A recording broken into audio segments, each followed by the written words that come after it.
Hello. I thought the DTFA and FTC article was a bit difficult to read as I am still mastering the language of a behavior specialist, but overall I wound up really enjoying the article, specifically when we got to see the results of both studies. I haven't seen or learned about discrete trial or trial-based functional analysis since my undergraduate classes, so it was nice to have a refresher on what it is and how it can be utilized to determine the function of behavior.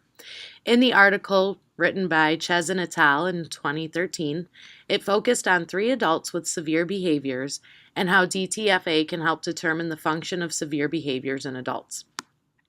I was eager to see if this would be an effective tool because, as the article had mentioned, there were little to no studies done regarding DTFA and adults.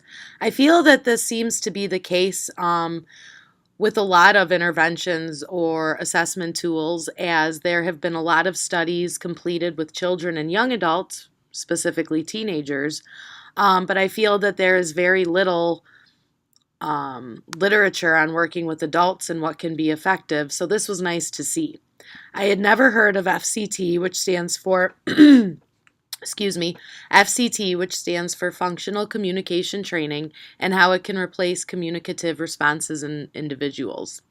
The adults that were focused on in the study all displayed negative behaviors when interacting with others. For example, Antoine had aggression or difficulty with starting conversations.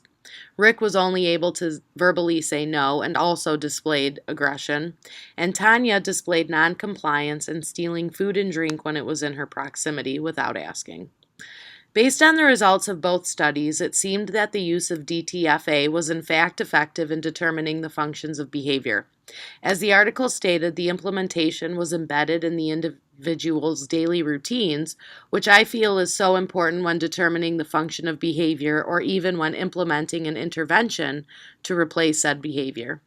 It is vital to work with our students in a more natural environment because not only does it decrease the possibility of developing a new function of problem behavior, as the article mentioned, it can also improve the acquisition of the skill and possibly lead to the generalization of the replacement behavior. It was great to see the positive results that these interventions had on these adults, which was shown to us on the graph on page 241. All 3 individuals were able to improve their communicative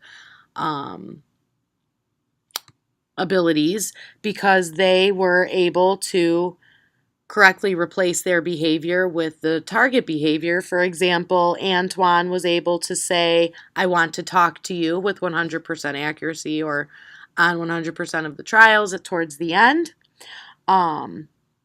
Which was great. I believe that this data proved that functional communication training can replace communicative responses in individuals in such a positive way, which essentially leads to a better quality of life, as the staff had mentioned through their questionnaire after these studies.